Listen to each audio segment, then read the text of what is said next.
இந்த இந்தியாவுடைய பொருளாதாரத்தையும் தொழிலையும் தொழிலாளர்களுடைய வாழ்வாதாரத்தையும் அளிக்கக்கூடிய வகையில் அல்லது இந்தியாவை தனக்கு அடிமைப்படுத்த வேண்டும் என்கிற கெட்ட நோக்கத்தோடு இப்போது அறிவித்திருக்கிற அந்த 500% வரி விதிப்பை கண்டித்து உடனடியாக இத்தகைய அறிவிப்புகளை திரும்ப பெற வேண்டும் என்று வற்புறுத்தி தமிழ்நாட்டில் வரக்கூடிய 22ஆம் தேதி ஜனவரி மாதம் 22ஆம் தேதி தமிழ்நாட்டுடைய முக்கியமான தொழில் கேந்திரங்களில் மார்க்சிஸ்ட் கம்யூனிஸ்ட் கட்சியின் சார்பில் அமெரிக்காவினுடைய இந்த அடாவடித்தனத்திற்கு எதிராக கண்டன ஆர்ப்பாட்டத்தை நடத்துவது என்று நாங்கள் தீர்மானித்திருக்கிறோம். சென்னை, கோவை, திருப்பூர், ஈரோடு, சேலம், கரூர், ஒசூர் ஆகிய 10 இடங்களில் இந்த கண்டன ஆர்ப்பாட்டம் என்பது 22ஆம் தேதி நடைபெறும். அதே மாதிரி இப்போது தமிழ்நாடு அரசாங்கம் தமிழர் திருநாளை ஒட்டி பொங்கல் பரிசு தொகுப்பை அறிவித்திருக்கிறார்கள். கடந்த 8ஆம் தேதி மாண்புமிகு முதலமைச்சர் அவர்கள் அதை துவக்கி வைத்திருக்கிறார்கள். இந்த அறிவிப்பை மார்க்சிஸ்ட் கம்யூனிஸ்ட் கட்சி வரவேற்கிறது. ஆனால் அதே நேரத்தில் இந்த கையடக்க கணினியின் மூலம் ஒவ்வொரு அட்டைதாரரும் கைரேகை வைத்துத்தான் அந்த பொருட்களை பெற முடியும் என்கிற ஒரு முறை என்பது ஏற்கனவே இருக்கிறது. ஒரே நேரத்தில் பல பயனாளிகள் போய் ரேகை வைக்கிற என்ற போது அது இணைப்பில் ஒரு மிகப்பெரிய சிரமம் என்பது ஏற்பட்டு பல மணி நேரம் காத்திருக்க வேண்டிய கட்டாயம் என்பது கடந்த காலத்தில் ஏற்பட்டது. இந்த இந்தியாவுடைய இறையாண்மையை பாதுகாப்பதற்காகவும் தொழிலாளர்களுடைய வாழ்வாதாரத்தை பாதுகாக்கவும் நடக்கக்கூடிய இந்த கண்டன ஆர்ப்பாட்டத்தில் பெரும்பகுதியான மக்கள் கலந்து கொண்டு பேராதரவு தர வேண்டும் என்று இந்த சந்தர்ப்பத்தில் நான் கேட்டுக்க விரும்புகிறேன்.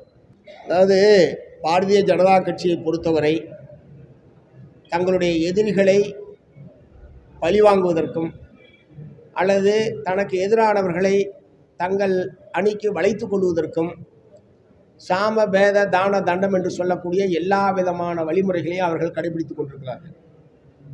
மிரட்டுறவங்களை மிரட்டுறது அல்லது அமலாக்கத்துறை, வருமான வரித்துறை, மத்திய புலனாய்வுத்துறை போன்ற பல்வேறு துறைகளை பயன்படுத்தி மிரட்டி பணிய வைப்பது அல்லது வேறு வகையால் அவர்களை தங்களுக்குள் வளைத்துக் கொள்வது என்கிற ஒரு தந்திரத்தை அநேகமாக அவர்கள் பிஜேபி 2014 ஆட்சிக்கு வந்த காலத்திலிருந்து தொடர்ந்து இதை கடைபிடித்துக் கொண்டிருக்கிறார்கள். தன்னாட்சி அதிகாரம் பெற்ற தேர்தல் ஆணையத்தையும் தங்களுக்கு சாதகமாக வளைத்துக் கொள்வது என்கிற முறையில் தான் கடந்த பல ஆண்டுகளாக தேர்தல் ஆணையத்தை தவறான முறையில் பயன்படுத்தி பல மாநிலங்களில் அவர்கள் ஜனநாயகம் என்கிற பெயரில் ஒரு மோசடியான தேர்தலை நடத்தி ஆட்சி அதிகாரத்தை கைப்பற்றி கொண்டிருக்கிறார்கள். அதற்கான ஏராளமான விவரங்கள் எல்லாம் ஏற்கனவே வந்திருக்கிறது.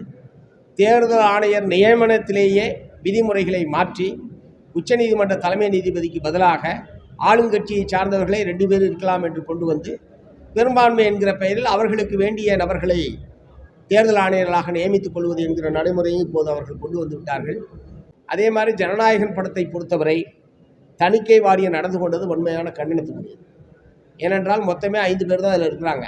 அந்த 5 பேரில் 4 பேர் யூஏ சான்றிதழ் வழங்கலாம் என்று ஏற்றுக்கொண்டதற்கு பிறகு ஒரு நபர் புகார் செய்தார் என்பதற்காக சான்றிதழ் வழங்காமல் இருந்தது என்பது வன்மையான கண்டனத்துக்குரியது. இதுவரை அந்த மாதிரியான ஒரு அணுகுமுறையை அவர்கள் மேற்கொண்டதே கிடையாது.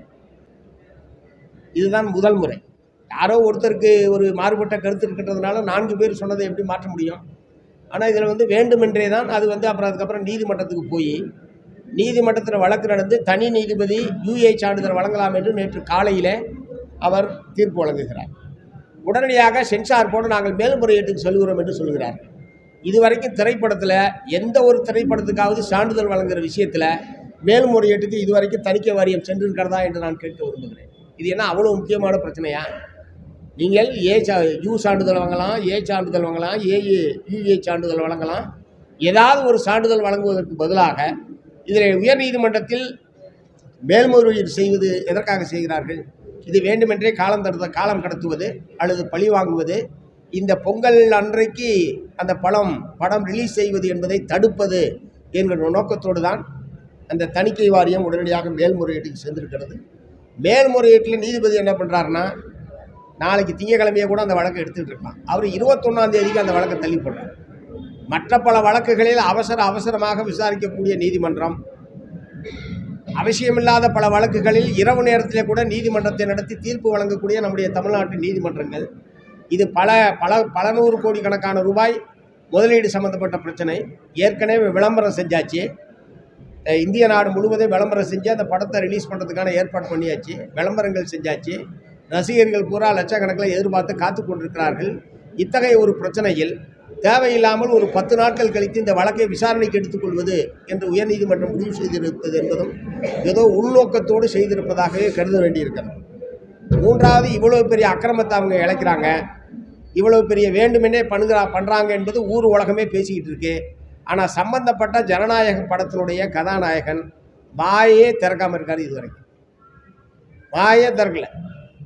அதாவது மற்றவர்களுக்கெல்லாம், மற்ற மக்களுக்கு ஒரு பாதிப்பு என்றால் இந்த விஜய் வந்து நிற்பான் அப்படின்னு பஞ்சு டைலாக் பேசின திரு விஜய் அவர்கள், அவருடைய படத்திற்கு அவரை நம்பி தான் தயாரிப்பாளர்கள் கோடிக்கணக்கான ரூபாய்களை முதலீடு செய்திருக்கிறார்கள். பல நூறு கணக்கான கோடி ரூபாய்க்கு டிக்கெட் என்பது விற்பனை செய்யப்பட்டிருக்கிறது. இத்தகைய பிரச்சனையில் விஜய் அவர்களுடைய இந்த மௌனம் என்பது எவராலையுமே ஏற்றுக்கொள்ள முடியாத ஒரு விஷயம். தனக்கு ஒரு அநீதி இழைக்கப்படுகிற போது அல்லது தன்னை சார்ந்திருக்கக்கூடிய தயாரிப்பாளர்கள் ரசிகர்களுக்கு ஒரு அநீதி இழைக்கப்படுகிற போது எதிர்த்து குரல் கொடுக்க முடியாதவர், நாளைக்கு மக்களுக்கு ஒரு பாதிப்பு என்றால் இவர் என்ன குரலை கொடுத்துவிடப் போகிறார் என்கிற கேள்வியை நான் எழுப்ப விரும்புகிறேன்.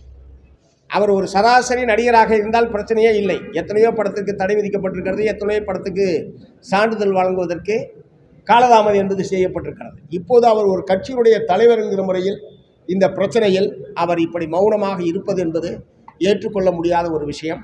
ஒருவேளை அவருக்கே இந்த மத்திய அரசாங்கத்தை பகித்து கொள்ளக்கூடாது, ஒன்றிய பிஜேபி அரசாங்கத்தை பகித்து கொள்ளக்கூடாது என்கிற நோக்கத்தோடு இப்படி மௌனமாக இருக்கிறாரா என்கிற கேள்வியை நான் எழுப்ப விரும்புகிறேன். எப்படி இருப்பினும் தன்னாட்சி அதிகாரம் பெற்ற தணிக்கை வாரியத்தை இப்படி ஒன்றிய பிஜேபி அரசாங்கம் பயன்படுத்துவது என்பது உண்மையான கண்டனத்துக்குரியது. தணிக்கை வாரியத்தை இப்படி தன்னுடைய அரசியல் சுய நோக்கத்திற்காக பயன்படுத்தக்கூடிய பிஜேபி அரசாங்கத்தை மார்க்சிஸ்ட் கம்யூனிஸ்ட் கட்சியின் சார்பில் வன்மையான கண்டனத்தை நாங்கள் தெரிவிச்சுக்க விரும்புகிறோம்.